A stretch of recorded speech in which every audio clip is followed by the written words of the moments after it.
नमस्कार, आपके साथ मैं हूं मीनाक्षी रजत और आप देख रहे हैं इंडिया डेली। शुरुआत करते हैं 12 की सबसे बड़ी बहस को लेकर के और बताते हैं आपको कि आखिरकार आज का मुद्दा क्या है। दरअसल उत्तर प्रदेश की योगी सरकार बांग्लादेशी रोहिंग्या घुसपैठियों के खिलाफ एक्शन मोड में नजर आ गई है। पहले मुख्यमंत्री ने अधिकारियों को इन घुसपैठियों की पहचान करने के बाद इन्हें डिटेंशन सेंटर में डालने के निर्देश दिए, लेकिन अब पहचान पत्र की जांच के लिए और समस्या के समाधान के लिए कई और भी कदम उठाए जा रहे हैं। वहीं दूसरी तरफ अगर बात पश्चिम बंगाल की हो तो मुख्यमंत्री ने साफ कर दिया है कि वो आखिरी सांस तक बंगाल में डिटेंशन सेंटर नहीं बनने देंगी। बड़ा सवाल यह है कि क्या उत्तर प्रदेश से योगी घुसपैठिया भगाएंगे और बंगाल में दीदी उन्हें बसाएंगी। ये सबसे बड़ी बात है और सबसे बड़ा मुद्दा भी है, क्योंकि अगर इसी मुद्दे को लेकर के आगे बात की जाए तो जब एसआईआर हो रही तो पश्चिम बंगाल में किस तरीके से विरोध के स्वर उठ रहे हैं वो हम सब जानते हैं।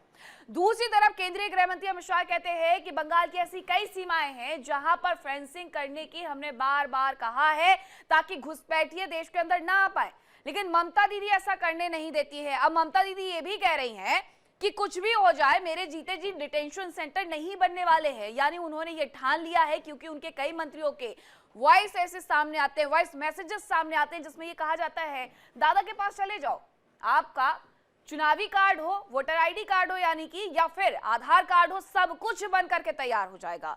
दूसरी तरफ उत्तर प्रदेश के मुख्यमंत्री योगी आदित्यनाथ हैं, योगी की पार्टी में वो कहते हैं वहां के लोगों से यानी उत्तर प्रदेश के लोगों से कि देखिए आपको भी आगे आना होगा। अपने घर में अगर किसी को काम पर रख रहे हैं तो थोड़ा जांच पड़ताल कर लीजिए, बिल्कुल किसी को बिना जान पहचान के मत रख लीजिए। और उत्तर प्रदेश की जनता का वहां के संसाधन पर सबसे पहला हक है, इसलिए जरूरी है कि घुसपैठियों को भगाया जाए, डिटेंशन सेंटर में डाला जाए।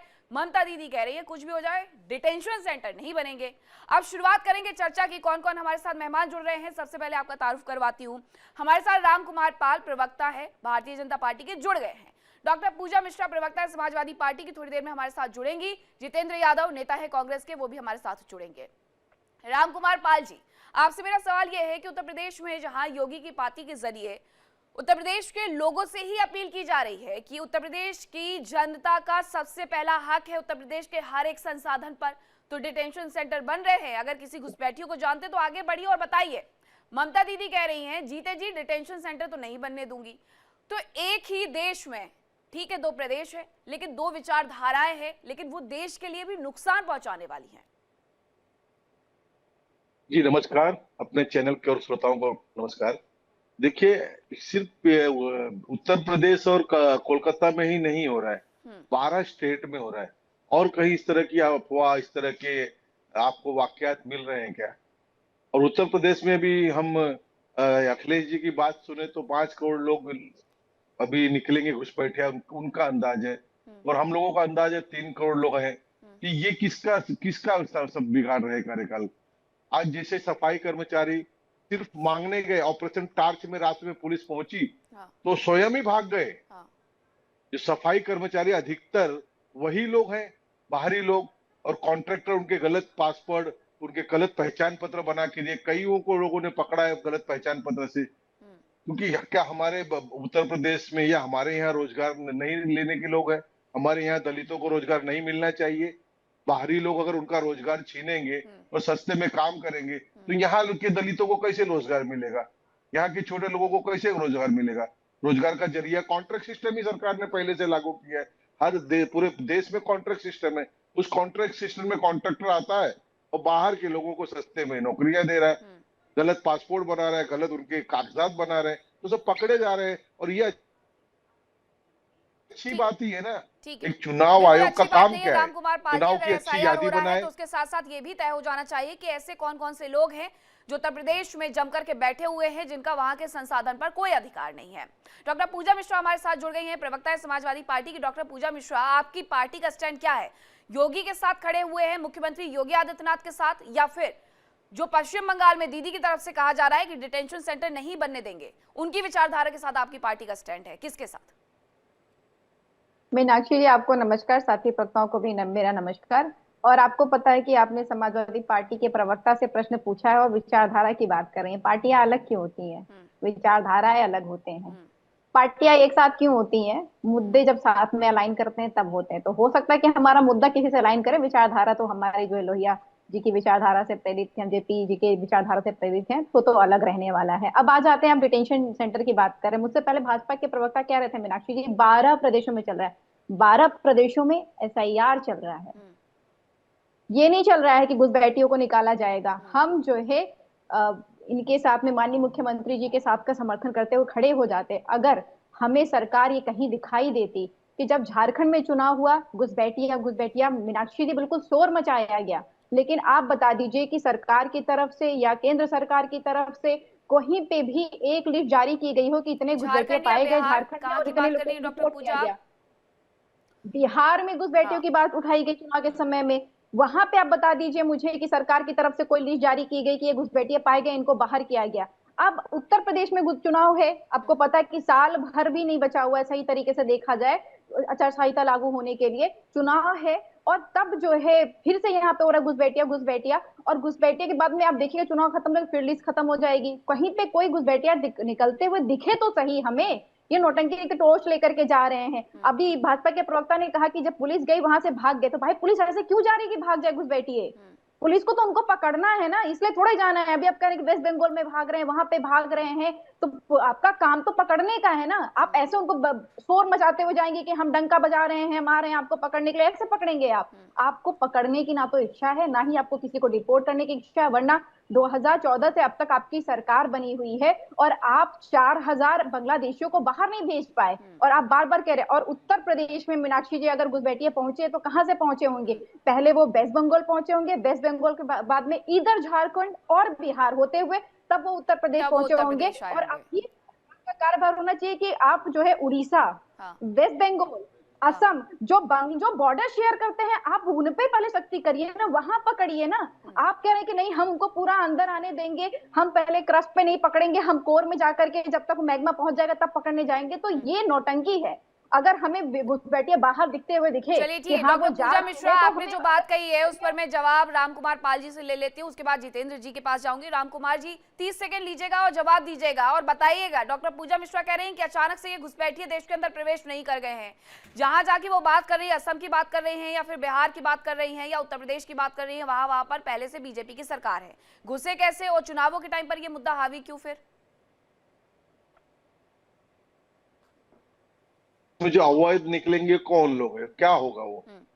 मतदाता शुद्धिकरण का तो आप साथ दे रही हैं, आप तो जमीन पे काम भी कर रहे हैं आप लोग, और मुंह आपके मुंह में कुछ है और बगल में कुछ है, इस तरह का हर आदमी को 1000-1100 की आपने जवाबदारी दी है, फिर आरोप क्यों लगा रहे हैं? आपके कार्यकर्ता काम कर रहे हैं, हमारे कार्यकर्ता काम कर रहे हैं, जिसका कैडर है उसके लोग काम कर रहे हैं। और आसाम की बात छोड़ के पूर्व देश में, और ये क्या बुरा है अगर कोई अवैध मतदाता या अवैध नागरिक, 326 धारा में आर्टिकल में क्या कहा जाता है, भारतीय मतदाता ही मतदान कर सकता है। तो आप लोग हमेशा उसका, अभी आपके ही मुख्यमंत्री या आपके ही अखिलेश जी ने कल 5 करोड़ की संख्या बताई, वो झूठ बोल रहे थे। और क्या आज के आए हुए लोग 15-15, 20-20 साल से आए हुए लोग हैं, खुद कह रहे हैं, वो पुलिस पूछ रही है नहीं हमारे पास कोई दस्तावेज नहीं है, ये पेपर के आपका कार्ड किसने बनाया? कॉन्ट्रैक्टर ने बनाया। ये तो प्रत्यक्ष दिख रहा है, वो दिख रहा है, उसके लिए क्यों आप अफवाह फैला रहे हैं या ऐसा कुछ कर रहे हैं? गलत लोगों को जाना चाहिए, आपकी भी यानी नीति उन्हें होनी निकाला चाहिए, जा रहा है कांग्रेस तो की भी होनी निकाल चाहिए। देना चाहिए। ठीक है, बहुत अच्छी बात है। ऐसे गलत लोग जो नीति ना हमारे देश अपनाए, के गलत नहीं है है, तो गलत है। जिनका हमारे देश के को अगर संसाधनों पर कोई हक नहीं है, उन्हें बिल्कुल बाहर का रास्ता दिखाई देना चाहिए। अब जितेंद्र यादव जी, अगर बात सवाल ये खड़ा हो जाता है कि ये ही टाइमिंग क्यों चुनी जाती है, तो रही बात टाइमिंग की, तो वही बात आ जाती है। पिछली डिबेट में भी हमने इस पर चर्चा की थी कि जब सीएए एनआरसी हो रहा था तब भी इस तरीके से उसको बुनाया गया कि देश के मुसलमानों को बाहर कर दिया जाएगा। वो भी तो घुसपैठियों को बाहर करने की एक जिम्मेदारी थी, एक तरीका था। अगर वो पूरा चक्र एक बार में पूरा हो जाता तो मुझे लगता है कि हर प्रदेश में अलग से मुहिम चलाने की जरूरत ना पड़ती। जितेंद्र जी नहीं, बिल्कुल बिल्कुल। सबसे पहले आप लोगों को नमस्कार। देखिए ऐसा है मीनाक्षी जी, इनका जो हर इशूज होता है वो चुनाव से संबंधित होता है। पहली बात, जब जब जिस प्रदेश में चुनाव होगा वो इस प्रकार से जानबूझ करके कंट्रोवर्सी इशूज पैदा करेंगे। अब सवाल है कि इस देश में अगर घुसपैठिया है तो हमें ये बताइए ना, परहेज किस पार्टी को है? किसी पार्टी को तो परहेज नहीं है। आप निकालिए ना, आप वो हिम्मत दिखाइए ना, जिस तरह अमेरिका ने हिम्मत दिखाया, जंजीरों में बांध कर करके इंडियंस को इंडिया भेजा, उसी तरह आप भी दिखाइए ना। आप सारे घुसपैठियों को पकड़िए, डिटेंशन सेंटर की क्या जरूरत है? सीधा पैरों में जंजीर डालिए और उठा के सीधा ढाका फेंकिए। यहाँ इस विषय वस्तु पर किसी भी राजनीतिक दल को एक जरा सा भी सिंपैथी नहीं है, लेकिन सवाल यहाँ टाइमिंग का होता है कि आप जिस वक्त में जहां जब जिस प्रदेश में चुनाव होगा वहां पर एसआईआर की बात करेंगे, वहां पर बांग्लादेशी घुसपैठियों की बात करेंगे। पिछले 10 साल से सत्ता में आप हैं, पिछले 12 साल से केंद्र की सत्ता में आप हैं, तो आप बताएं ना इस देश में घुसपैठिया घुस कैसे रहा है? नहीं, लेकिन जितेंद्र जी, अगर मैं बात दिल्ली की करूं तो दिल्ली में तो वक्त वक्त पर इस तरीके की ड्राइव चलती रहती है। अभी पिछले 1 साल से अगर मैं बात करूं तो यहाँ पर तो कोई इलेक्शन नहीं था, लेकिन ड्राइव चल रही थी, चुनाव होने के बावजूद चल रही थी। चुनाव हो चुके थे, बीजेपी की सरकार बन चुकी थी और रेखा गुप्ता सीएम भी बन चुकी थी। बावजूद इसके दिल्ली में उन जगहों को चिन्हित किया गया जहां पर रोहिंग्या या बांग्लादेशी हो सकते हैं, उन्हें गिरफ्तार किया गया, उन्हें डिपोर्ट किया गया। अब हमारी आदतें थोड़ी ना है कि हम दूसरे देशों की तरह तस्वीरें खींचे फिर उसे इंटरनेट पर वायरल करें। हम जो करते हैं वो करते हैं। फिर हम क्या करते हैं? हाँ। हम तो आप पूरे दुनिया, जिस तरह अमेरिका ने पूरे दुनिया को मैसेज दिया कि हम कितने सख्त हैं, आप तो एक मजबूत देश है ना, आप मजबूत, आपकी शासन तो बहुत मजबूत है, एक मजबूत प्रधानमंत्री है, तो घुसपैठियों को अपने यहाँ क्यों बसा के रखे हैं? आप भी पूरे दुनिया को संदेश दीजिए, पूरी दुनिया को एक संदेश दीजिए ना कि हम कितने मजबूत प्रधानमंत्री हैं, हम घुसपैठियों को बर्दाश्त नहीं कर सकते हैं, जंजीरों में जकड़ करके हम हिंदुस्तान से बाहर फेंक देंगे।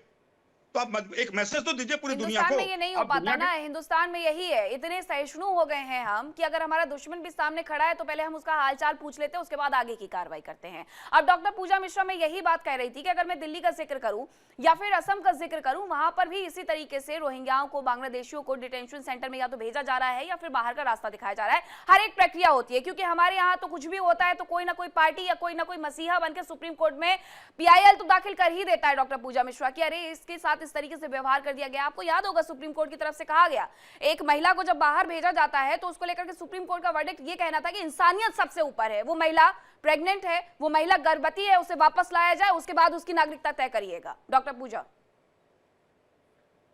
मीनाक्षी जी, आपको मेरी आवाज सुनाई दे रही है? जी जी।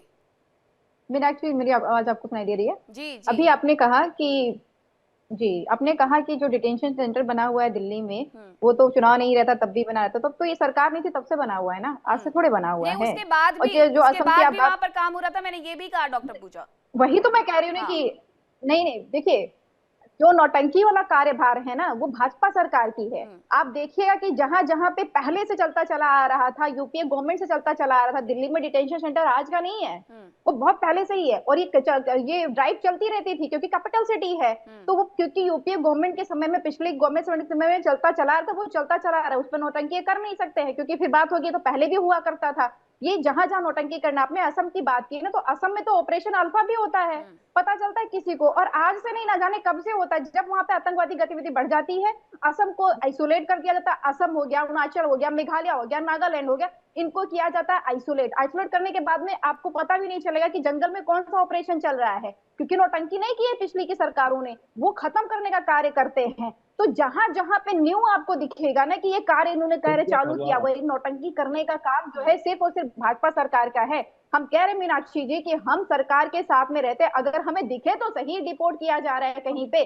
आप बताइए, आप जो है कह रहे कि हम जा रहे हैं, ड्राइव चला रहे हैं, आपने कहा ना कि हमारा कार्यभार नहीं कि हम कैमरा लेकर के दिखाएं, हम काम करने पे भरोसा करते। तो फिर ये रात को टॉर्च लेकर के कैमरामैन कैसे चल जा रहा है पुलिस के पीछे पीछे? हो रहा है कि roll camera action. Uttar Pradesh की पुलिस अगर लगना ऑपरेशन करेगी तो भी roll camera action, Uttar Pradesh की पुलिस किसी चोर को पकड़ेगी तो भी रोल कैमरा एक्शन, अगर जो है वो घुसपैठियों को ढूंढने जा रही तो भी रोल कैमरा एक्शन। मतलब कैमरा पहले पहुंच जाएगा, लाइट पहले पहुंच जाएगी, एक्शन होगा, तो आपको लगता है कि घुसपैठिए पकड़े जाएंगे। ये मतलब सारी पार्टियों के साथ एक सामंजस्य स्थापित करना चाहिए, बर्तन बजा करके बताना चाह रहे हैं कि हम बना रहे हैं। ठीक है डॉक्टर पूजा मिश्रा। रामकुमार पाल जी वो ये कह रही हैं, और कांग्रेस के प्रवक्ता का भी यही कहना है, नेता का भी यही कहना है, जितेंद्र जी का, कि आपको सारी पार्टियों को थोड़ा तो भरोसा दिलाना पड़ेगा कि अगर आप ड्राइव चला रहे हैं तो किसी को पकड़ भी रहे हैं, किसी को डिटेंशन सेंटर में भेज भी रहे हैं और किसी को देश से बाहर भी भेज रहे हैं, तो ऐसी तस्वीरें फिर आपकी तरफ से क्यों नहीं आती हैं? देखिए, ये पार्टियां शासक रही हैं और उदाहरण इनको देता हूं विजय भाई को कि आंध्रा में 28 लाख वोटर आपने कम कर दिए, क्या सीआईएसआर से कम किए थे? रेवंत रेड्डी ने किए थे ना आंध्रा की सरकार में, तो कैसे हुए थे वो? ये सबका अपना अधिकार है। अरुणाचल की बात कर रही थी मेरी बहन पूजा, वहां पे मुख्यमंत्री खांडू ने अपने स्तर पे सब चीज को किया है। SIR तो लाना पड़ अभी रहा वो था करप्शन में है। इसमें 70% जिसमें ठेके उनके परिवार को गया है, ये पता है कि नहीं? अरुणाचल प्रदेश में पेमा खांडू की आप बात कर रहे हैं, उनकी पत्नी साहब का फर्म है, उनके भाई का फर्म है, उनके भतीजे का फर्म है, और सारे फर्म को जितने टेंडर्स किए गए हैं उसका 7%, 70%, सॉरी माफ करिएगा, 70% जो है, मीनाक्षी जी आप लोग भी देख लीजिएगा, सारे के सारे पेमा खांडू के रिश्तेदारों को टेंडर दिए गए हैं, सरकारी टेंडर दिए गए हैं। मतलब मुख्यमंत्री भी वही, मंत्री भी वही उनके परिवार के, विधायक भी उनके परिवार के, पंचायत सदस्य भी उनके परिवार के, और टेंडर भी बकायदा उनकी पत्नी का जहां पे 99% हिस्सा है, उन कंपनीज को टेंडर दिए गए हैं। पेमा खांडू जी ने ऐसे टेंडर दिए हुए हैं। अभी आप करो अपने स्तर पे काम करें, अपने नहीं स्तर तो वहाँ पे डिटेंशन वो सेंटर में अरुणाचल काम प्रदेश नहीं को- हो रहा है। पूजा जी वो यही बोल रहे हैं कि वहां पर भी डिटेंशन सेंटर बनाए गए हैं, वहां पर भी लोगों को भेजा जा रहा है, घुसपैठियों को भेजा जा रहा है, वहां पर ये सब इनसे कुछ नहीं पूछिए, हो रहा है।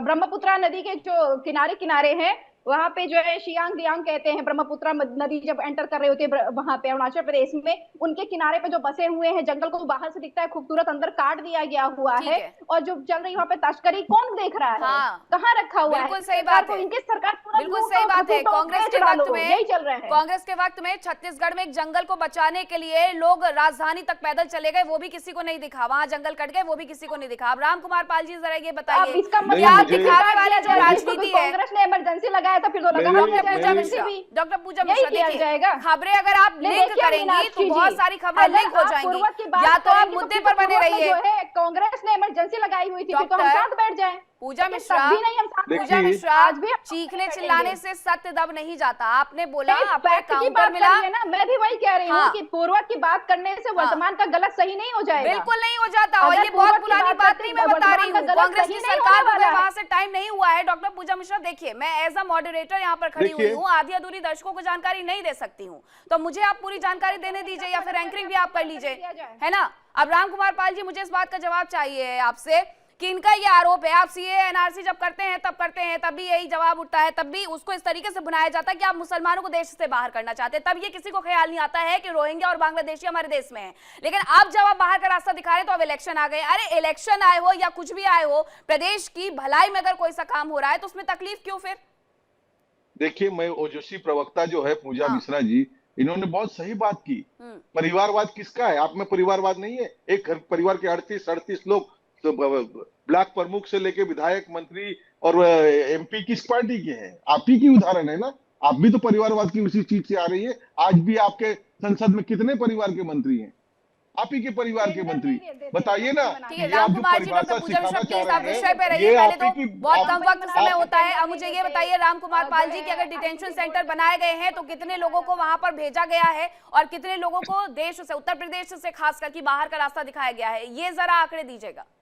देखिए, हमारे देश का प्रावधान है, आपको बताता हूँ, आतंकवादी कसाब आया था, उसकी पूरी वकील सारी चीजें करके उसको न्यायिक प्रक्रिया है, तो न्यायिक प्रक्रिया का पालन करना, उसमें हमारा कर्तव्य बनता है कि हमारे दोनों राष्ट्रीय पार्टी का सहयोग लेना। ये पार्टी तो छोड़िए, हर नागरिक का सहयोग होना चाहिए इस बात के लिए। ये पार्टियां तो वोट के लिए करती है, लेकिन ये देश बचाने की बात है। देश में जो आज लोग इतने हैं, उनको कौन निकालेगा? क्या अमेरिका का आएगा? पुतिन आएंगे?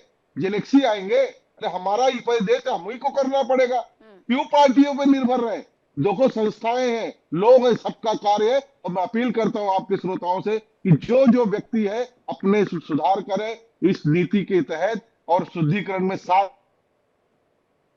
दे। ये सरकार का नहीं है, देश का है। ठीक है, अब जितेंद्र यादव जी, आप कुछ कहना चाह रहे थे, अपनी बात भी रखिएगा, लेकिन बात वही है कि जब मुख्यमंत्री योगी आदित्यनाथ बाहर का रास्ता दिखा रहे हैं, तो आप कह रहे हैं चुनाव है इसलिए बाहर का रास्ता दिखा रहे हैं, तो ममता दीदी बाहर का रास्ता दिखाने से मना कर रही है, तो वहां पर भी तो चुनाव है, उन्हें भी तो वोटर चाहिए कि उनके हिस्से में वोटिंग हो, ताकि वो बाहर का रास्ता इन लोगों को कभी दिखाने की कभी कोशिश ही ना कर पाए। जितेंद्र जी देखिए मीनाक्षी जी, सबसे पहले तो हमारे भाजपा के प्रवक्ता साथी हैं, उन्होंने क्या कहा कि जब उनकी बातें जब आती है ना, तो वो न्यायिक प्रक्रिया की बात करने लगते हैं।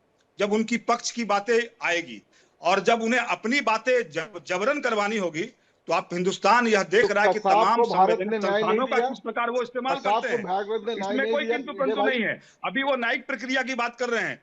हम कह रहे हैं कि जब आप बुलडोजर चला रहे हैं अपनी मर्जी से, आप उन घरों पे भी बुलडोजर चला दे रहे हैं जो घर न्यायिक प्रक्रिया में जानी चाहिए। आप शासन तंत्र के अंदर अपनी मनमानी कर रहे हैं। तो अब जो आप घुसपैठियों की बात करते हैं, तो उसमें आप विपक्ष से तो साथ लेने को तैयार नहीं है।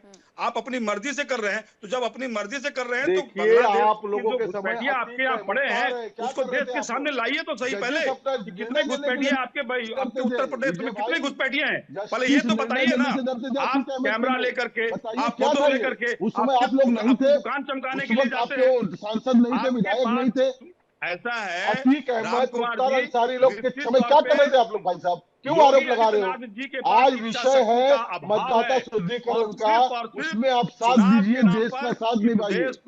आज विषय है मतदाता शुद्धिकरण का, जितने अवैध निकलेंगे वो क्या है इसका निर्णय आपको भी लेना है। नाम काटने की कोशिश कर रहे हैं। 20-20 साल से घुसपैठिए निकाल दिए, 12-12 साल हुआ। देखिए आप दोनों पहले तो रुक जाइए, हो रहा है। आप दोनों ही राम कुमार जी और जितेंद्र जी, राम कुमार जी और जितेंद्र जी, बहुत कम समय होता है, आधे घंटे की डिबेट होती है। अगर आप दोनों इस तरीके से एक साथ बातचीत करेंगे ना मुझे समझ में आएगा ना दर्शकों को समझ में आएगा, क्योंकि आप मेरे साथ स्टूडियो में नहीं है। ठीक है जितेंद्र जी, मेरा सवाल यही है कि आप अभी कह रहे हैं एसआईआर हो रहा है तो वोटर काटे जा रहे हैं, अब रोहिंग्याओं को और बांग्लादेशियों को बाहर भेजा जा रहा है तो वोटर काटे जा रहे हैं, तो ये अगर 1 साल बाद भी होगा तब आप ये सवाल उठाएंगे कि अरे उस वक्त तो बहुत सारे बाहर से आए हुए लोग थे, उन्होंने कहीं ना कहीं किसी पार्टी के पक्ष में समर्थन कर दिया और वो चुनाव जीत गए हैं। ये प्रक्रिया ऐसी है जो चुनाव देख करके या चुनाव हो जाने के बाद या चुनाव होने के पहले नहीं होनी चाहिए, जैसा कि आपने भी कहा कि ये हमेशा होनी चाहिए। तो अब हो रही है, अब हो रही है तो समर्थन दीजिए ना फिर। नहीं मीनाक्षी जी, भारत के किसी राजनीतिक दल को घुसपैठिया से कोई सिंपैथी नहीं है, होनी भी नहीं चाहिए, लेकिन हाँ कोई सिंपैथी नहीं है।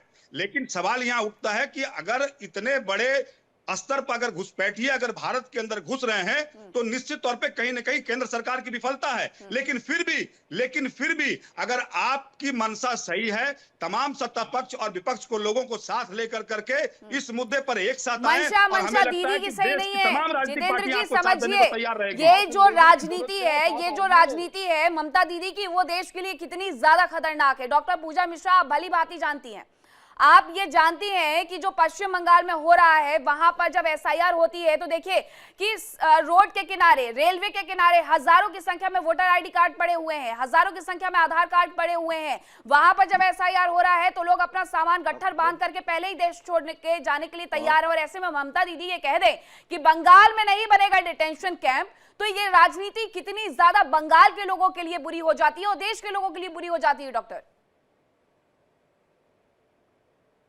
देखिए मीनाक्षी जी, अगर वेस्ट बंगाल की सीएम कहती हैं कि वेस्ट बंगाल में नहीं बनेगा डिटेंशन सेंटर, आपको पता है कि घुस बैठी है, बॉर्डर किसका इशू है?